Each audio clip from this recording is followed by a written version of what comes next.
Selamat datang di Success Talk Total Quality Indonesia.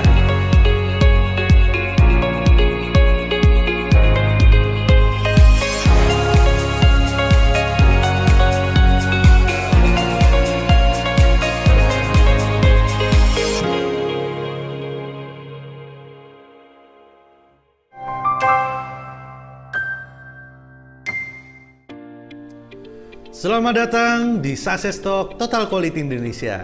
Semoga hari ini kita semua sehat dan sukses selalu. Hari ini kita kembali lagi akan berbincang-bincang dengan orang-orang hebat dan tentunya ilmunya positif. Dan tentunya dari waktu ke waktu kita akan mendengarkan cerita inspirasi dari narasumber yang berpartisipasi dalam acara ini. Dan pada kali ini kita kedatangan sosok yang luar biasa. Beliau sangat muda tetapi sudah menjadi CEO di salah satu perusahaan industri kreatif yang ternama di Yogyakarta. Dagadu Jogja, Bapak Spika Virgino Tita Helu. Ya, halo Pak Spika. Selamat pagi. Halo, selamat pagi Pak. Apa kabarnya? Baik Pak, apa kabar Pak Spika? Baik, baik sekali di sini. Baik. Wah, kita bisa kumpul lagi ya, meskipun melalui. Ya gini, kalau misalnya sekarang kondisi kumpul ya lewat Zoom ini ya. Betul, betul. Supaya tetap. Jogja gimana Pak? Jogja cukup baik, pemulihan ekonomi juga cukup baik, wisatawan juga sudah mulai berdatangan kembali ke Yogyakarta. Ya, sedikit banyak mulai berimbas terhadap perekonomiannya juga bagi kami dan masyarakat di sekitar Jakarta pasti. Seperti Oh, jadi perekonomian sudah mulai baik ya untuk saat ini ya? Betul Pak, betul. Mungkin boleh dibilang setelah ya 2-3 bulan cukup parah ya istilahnya kondisi ekonomi dan sosial di sekitaran Yogyakarta, tapi mulai bulan Juli kemarin sudah terlihat mulai ada peningkatan, bahkan untuk warga lokal sendiri juga sudah mulai mungkin bisa dibilang memenuhi pusat-pusat perbelanjaan, ditambah dengan ya beberapa turis-turis domestik yang mulai berdatangan. Tapi wisatawan untuk domestik sudah mulai ada berdatangan ya? Domestik ada Pak. Untuk yang luar negeri juga 1-2 ada terlihat juga, tapi memang belum banyak. Lebih banyak yang belum. Kayak gitu. Betul, betul. Pak Spika, ini teman-teman pengen tahu juga untuk perjalanan karirnya Pak Spika ini dalam pengembangan Dagadu ini seperti apa Pak? Oke. Kalau bicara tentang perjalanan, ini berarti untuk diri saya ya? Ya kan, pertama ini untuk dirinya Pak Spika dulu lah. Kan kita tahu kalau misalnya Pak Spika ini kan masih muda tapi sudah menjadi CEO ini loh.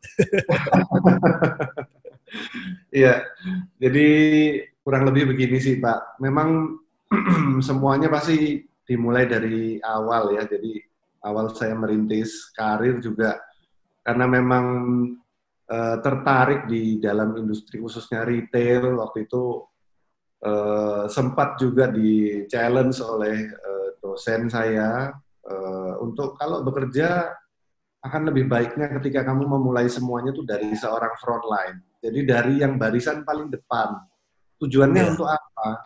Supaya kamu tahu alurnya, gimana perjuangannya ketika kamu untuk meraih suatu omset ataupun sales. Itu basic-basicnya pastinya kita semua dapatkan dari ketika kita tentunya pertama kali duduk sebagai frontline, baik itu salesman atau marketing. Nah, kebetulan memang di industri retail yang memang saya terus geluti, kebanyakan atau boleh dibilang selama 13 tahun, mungkin 9 tahun diantaranya saya menggeluti lebih banyak di industri yang arahnya retail ke fashion, retail fashion atau lifestyle lah boleh dibilang. Nah,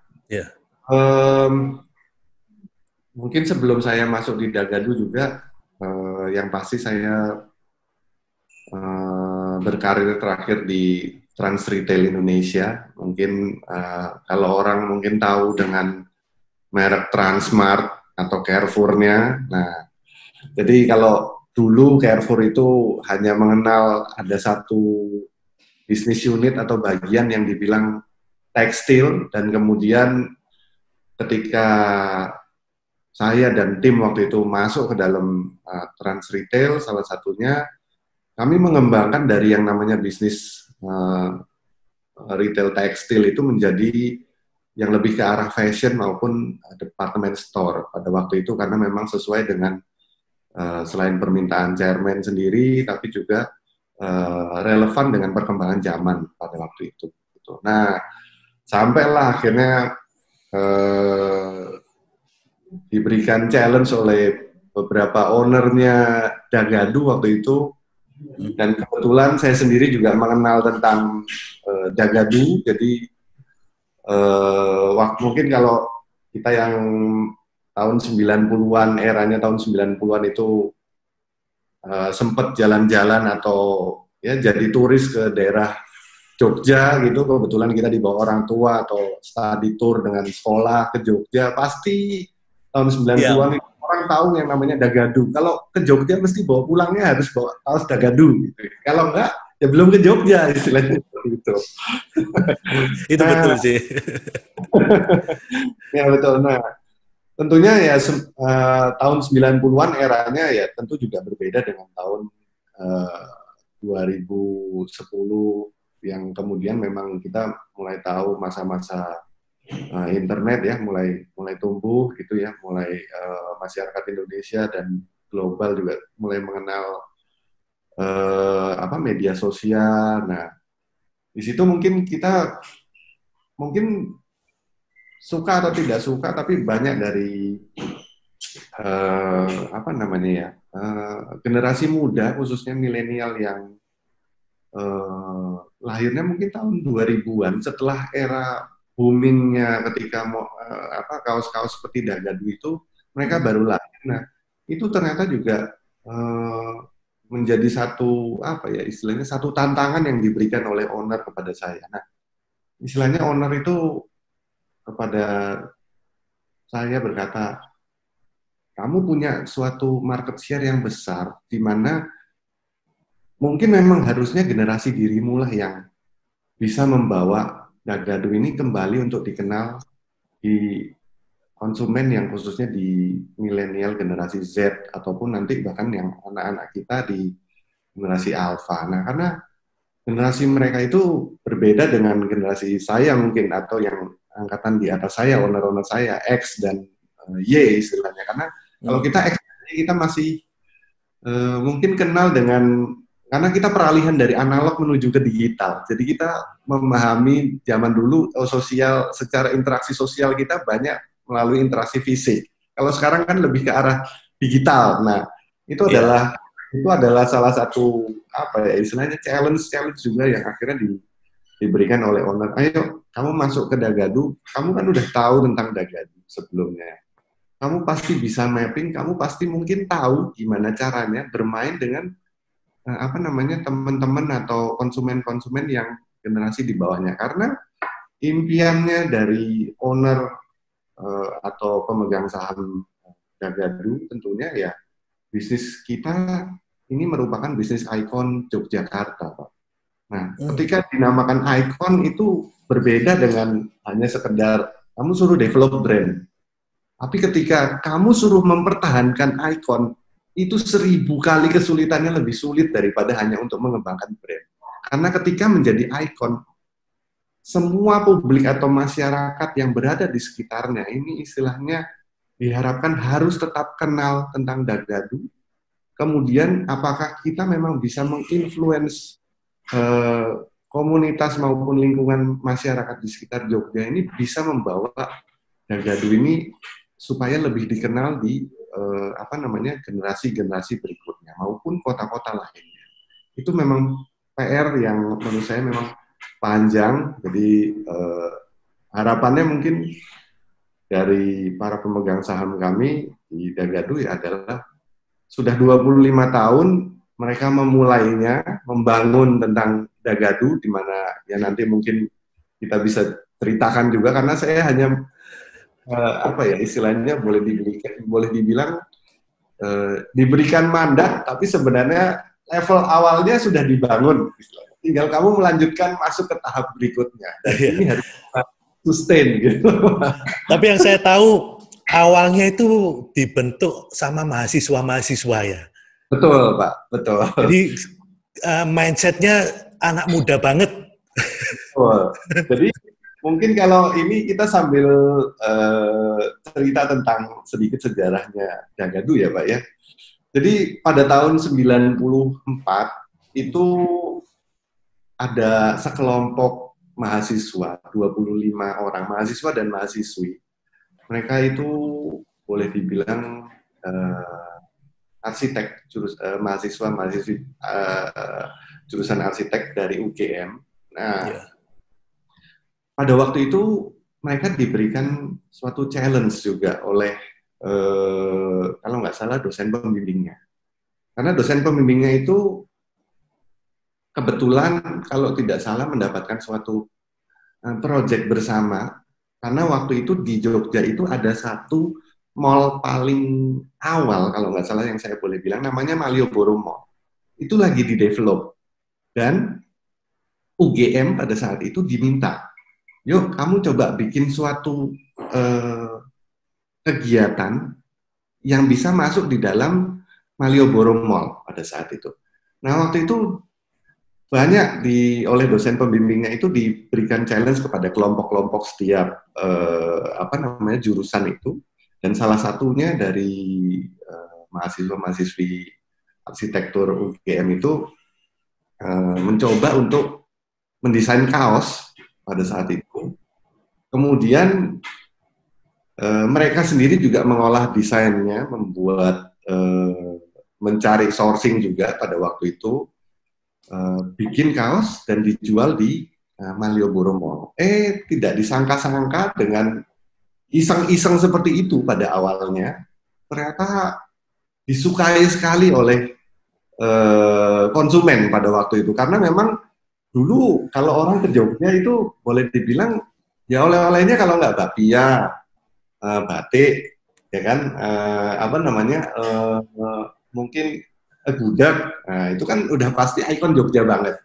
Nah ternyata teman-teman arsitektur ini berhasil menciptakan satu trademark baru lagi di Jogja. Jadi hasil khas oleh-oleh, dan konsepnya itu sebenarnya ya cuma kaos gitu. Kenapa sih yang dipilih juga kaos? Karena menurut pemikiran para owner itu kaos itu ibarat kanvas istilahnya. Ya, jadi bisa menuangkan desain di dalam kaos, dan ketika kaos itu dipakai oleh orang yang membeli, yang menggunakannya, ibaratnya itu adalah kayak ini loh tentang diri saya, atau ini loh yang saya mau ekspresikan. Itu dikemas melalui kaos dan dijual oleh founder Dagadu pada awalnya di Malioboro Mall pada saat itu, tahun 94.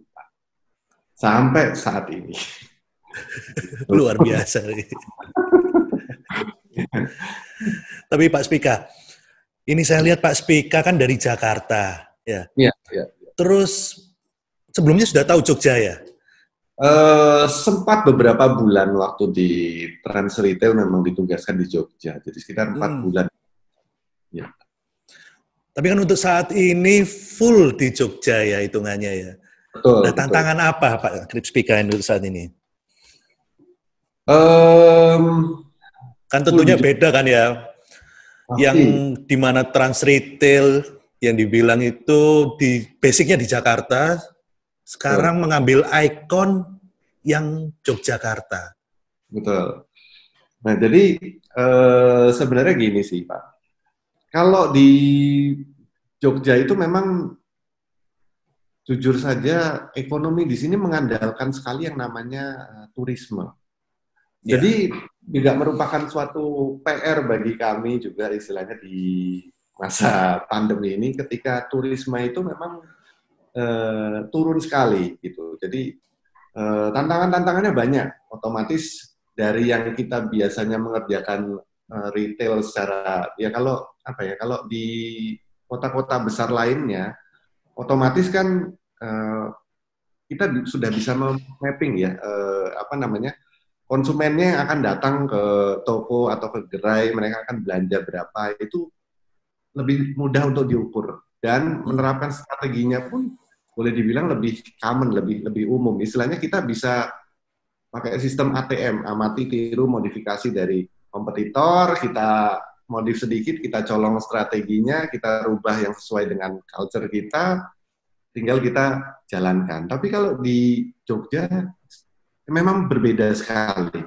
Di Jogja ini terkait dengan turisme, kita harus paham benar bahwa setiap turis atau individu yang datang ke Dagadu itu memiliki profil dan budaya yang berbeda-beda. Nah, di situ makanya kita kembangkan banyak sekali desain-desain Dagadu juga salah satunya yang memang dalam harapan kami adalah bisa diserap oleh mereka atau paling tidak bisa menyampaikan aspirasi dari kami untuk mereka yang bisa dibawa ke daerahnya mereka masing-masing dan yang terakhir harapannya supaya teman-teman mereka, misalkan ada orang dari Papua atau ada konsumen kami yang dari Nusa Tenggara Timur, yang dari Kalimantan, dari Sulawesi, itu ketika mereka datang mungkin ke sini sebagai mahasiswa, terus mereka kenal tentang Dagadu, ketika mereka pulang kampung, silaturahmi dengan keluarganya, mereka membawa buah tangan tentang Dagadu dan itu bisa diceritakan kepada teman-temannya, kepada koleganya, kepada relasinya tentang Dagadu, tentang apa saja yang mereka dapatkan ketika datang ke Dagadu, atau mungkin mereka juga pernah berinteraksi sebagai bagian dari komunitas kami di Dagadu. Itu sih tantangannya. Banyak sekali, Pak. Tapi yang pasti kita terus jalan karena memang Dagadu ini yang tadi saya bilang merupakan ikon Yogyakarta yang memang harus dilestarikan, yang memang harus dijaga terus, jangan sampai brand lokal yang kalau saya boleh bilang atau ikon lokal yang ada di Jogja ini akhirnya punah gitu. Jangan sampai terjadi. Ini yang memang selalu kita coba bawa terus, yang harus mau nggak mau kita jalankan di dalam bisnis Dagadu. Oh gitu Pak ya. Pak Spika, Yes. mau minum dulu silakan. Oh enggak apa-apa. Lanjut aja. Oke.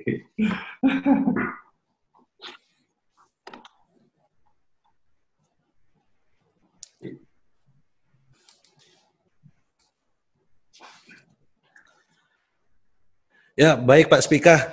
Ya. Lalu yang mendasari Pak Spika ini untuk di dunia style ya, ibaratnya ini ya sekarang ya. Yang menginspirasi Pak Spika ini apa sih? Jadi gini Pak, kalau di industri lifestyle atau fashion ini saya boleh bilang ini adalah industri yang amat sangat dinamis. Karena fashion itu atau style itu kita dituntut selalu bisa berubah, selalu harus mengikuti dengan zaman, selalu harus follow the trend, selalu juga harus paham dengan kemauan konsumen yang paling penting. Karena memang kalau di dalam industri lifestyle ataupun fashion ini, kita tidak bisa semerta-merta idealis atau memaksakan apa yang menjadi pemikiran kita atau keinginan kita yang kita tuangkan di dalam kaos atau di dalam produk-produk kita itu akan diterima oleh konsumen. Tidak bisa semerta-merta apa yang kita bayangkan itu pasti akan diserap oleh konsumen. Di dalam fashion ini berbeda sekali. Di fashion ini tuntutannya adalah konsumen inginnya seperti apa, baru kita coba tampung semuanya, kita coba ikuti dengan trennya, lihat trennya maunya seperti apa, di situ kita tuangkan ke dalam desain, ke dalam produk kita, ke dalam merchandise kita yang ada, termasuk di dalam kegiatan-kegiatan kita juga yang ada di dalam Dagadu supaya memang bisa inline dengan tuntutan zamannya. Jadi itulah mungkin yang menyebabkan kenapa saya akhirnya hobi atau memang passion saya ada di dalam dunia fashion. Ya memang karena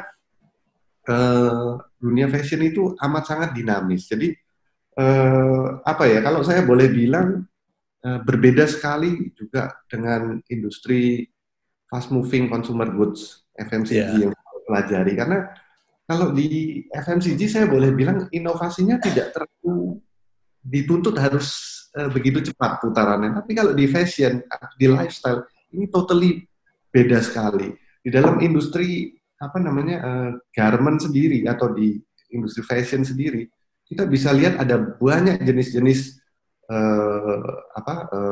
sub fashion yang kita bisa lihat. Ada contohnya seperti di department store yang menerapkan gaya berbeda juga dengan industri seperti fast fashion. Contohnya misalkan brand Zara, brand Uniqlo, brand H&M itu menerapkan strategi-strategi yang berbeda dengan apa namanya department store. Selain itu dari yang fast fashion pun juga masih ada industri-industri distro yang kita lihat mungkin beberapa tahun lalu berjamuran di Bandung itu juga berbeda. Kemudian ada juga industri apa yang kalau saya boleh bilang icon fashion, contohnya seperti Dagadu seperti ini. Kemudian di Bali saya yakin juga pasti ada, juga di Bandung juga saya yakin juga ada seperti itu.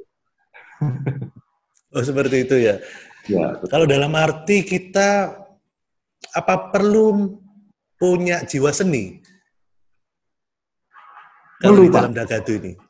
Perlu sekali, kalau saya boleh bilang, perlu. Jadi sebenarnya kalau di fashion ini, atau di lifestyle, atau di industri kreatif yang saya boleh bilang, seni itu amat sangat dibutuhkan. Karena tidak mungkin kita bisa membuat suatu desain produk yang istilahnya akan disukai oleh konsumen atau masyarakat tanpa kita tahu tentang pakem seninya. Maksudnya kita harus mampu melihat ini ada sisi artnya nggak, ini cocok nggak pakai dengan konsumen yang katakanlah mungkin tipikalnya pasti ada macam-macam konsumen, ada yang mungkin agak slim, ada yang bodinya bagus gitu, ada yang mungkin juga agak gemuk, itu kan akan berbeda-beda. Makanya perlu banget sih di sini yang memang paham tentang seni, paham juga tentang fashion, bisa ngelihat arahnya itu sudah benar atau enggak ya, konsep-konsepnya yang kita mau telurkan, yang mau kita tuangkan di dalam suatu produk itu sudah benar atau enggak ya. Karena kalau tanpa art, tanpa seni, ini agak susah ya untuk membangun apa namanya industri fashion gitu. Karena pasti kalau kita tidak memiliki art sensible, jadi tidak memiliki perasaan art, perasaan seni, kayaknya jatuhnya nanti produk-produknya boleh dibilang ini mah cuma fotokopian dari si A, betul. dari si B, dari si C, seperti itu. Dalam arti kita harus unik ya. Betul Pak, betul sekali. Harus punya sesuatu yang memang menjadi pembedanya istilahnya daripada brand-brand lain ataupun kompetitornya. Oh seperti itu. Terus Pak, untuk saat ini saya pernah baca-baca ya, baru buka ini F&B sekarang Pak ya. Betul. Dagadu. Sebenarnya itu kan berbeda sekali dari sektornya. Betul. Ini sebenarnya sih gini sih Pak, kami menyebut diri kami itu sebenarnya sebagai pelaku usaha industri kreatif Pak. Jadi bukan cuma di apa namanya di dalam lifestyle atau fashion atau kaos. Kaos boleh kami bilang mungkin itu adalah awal mulanya kami mendirikan suatu produk atau membentuk suatu produk, kami tuangkan ke dalam kaos. Tapi berjalan dengan seiringnya waktu, sebenarnya Dagadu sendiri punya beberapa apa nih namanya istilahnya prototipe dari bisnis unit yang memang kami mau bangun. Salah satunya pada waktu itu prototipe yang kita coba bangun adalah masuk ke dalam industri F&B, karena F&B itu sendiri sebenarnya masih masuk di dalam industri kreatif. Kalau dulu sebelum dibubarkan oleh Pak Jokowi, kalau nggak salah dulu ada namanya Kementerian Parekraf, Pariwisata dan Ekonomi Kreatif. Di Ya. Kementerian Parekraf itu ada 16 subsektor, kalau nggak salah 13 atau 16 saya lupa, tapi kalau nggak salah 16. Salah satunya adalah industri F&B. Dan itu pada tahun 2015 kami bikin prototipe-nya. Kami mencoba membuat suatu konsep F&B dalam bentuk kafe, karena kita tahu tahun 2015 itu orang mulai gemar untuk ngopi-ngopi, ya ngeteh-ngeteh seperti itu, nongkrong cantik, duduk cantik di dalam pakai seperti itu. Dan setelah kita lihat juga responsnya dari konsumen juga bagus, akhirnya tahun 2017 kita coba mendirikan kedai kolega. Jadi salah satu bisnis unit kami yang bergerak di dalam food and beverage. Jadi di situ di kedai kolega itu konsepnya kita coba membawa makanan khas kolega, tapi yang tidak dijual umum atau tidak banyak yang menyajikan. Contohnya seperti di kedai kolega itu ada namanya mie letek. Nah, mie letek itu kalau orang mungkin taunya mie Jawa atau mie dok-dok. Nah, tapi sebenarnya Jogja ini selain gudeg atau dan bakpia makanan khasnya, tapi sebenarnya orang Jogja sendiri juga punya mie yang boleh dibilang unik, namanya mie letek. Mie yang dibuat dari tepung ketela, tepung kasava. Jadi rasanya agak unik, beda yang jelas, tapi perpaduan antara mie Jawa dan kue tiaw, kalau saya boleh bilang. Dan itu bisa dicoba, kalau memang mau mungkin bisa datang ke kedai kolega ke depannya. Nah itu, teman-teman kalau misalnya berkunjung ke Jogja ya, bisa nyoba itu ya. Mie letek, saya jujur aja belum pernah nyoba itu Pak, mie letek. Ya, itu yang tadi saya bilang, itu enak sekali rasanya, perpaduan antara mie Jawa dan kue tiaw, kurang lebih seperti itu. Jadi mie tapi teksturnya warnanya putih, agak kenyal-kenyal seperti kue tiaw, dan ya dimasak mungkin dengan ala-ala mungkin agak Jawa menuju ke Oriental lah kalau saya boleh bilang. Jadi memang sudah disesuaikan dengan lidah-lidah konsumen yang kalau boleh dibilang yang sesuai dengan zaman sekarang lah. Tapi untuk kafenya ini Instagramable ya Pak ya? Oh iya betul. Jadi untuk kafenya kedai kolega sendiri, kami sebenarnya tahun 2017 itu membuka yang pertama kali gerainya di gedung kami di Yogyatorium. Kemudian kita juga tahun 2019 kemarin, tahun lalu kita membuka lagi cabang yang kedua, adanya di Tugu, jadi di dekat Monumen Tugu. Nah, yang kedua ini memang kita persiapkan memang untuk konsumen-konsumen yang amat milenial banget. Jadi itu kafenya Instagramable banget, terus makanannya juga variannya sedikit lebih lengkap daripada yang ada di Yogyatorium, karena memang di seputaran Tugu itu kami melihat bahwa ada potensi hotel-hotel di hotel bintang 3 dan bintang 4 di sepanjang jalan Tugu. Jadi otomatis turis yang datang di situ tentunya tidak cuma dominasi turis domestik, tapi juga ada turis mancanegara. Jadi kita ada sedikit juga membawa kuliner dari Western yang kita coba tuangkan di dalam kedai kolega, tapi yang ada di Tugu tersebut. Gitu. Nah, seperti itu loh. Nah, tapi untuk pastinya mungkin kalau kita sambil nongkrong ke Tugu, kedai kolega yang ada di Tugu itu akan asik banget. Jadi nanti mungkin kita bisa bikin suatu video lagi ke depannya, Pak.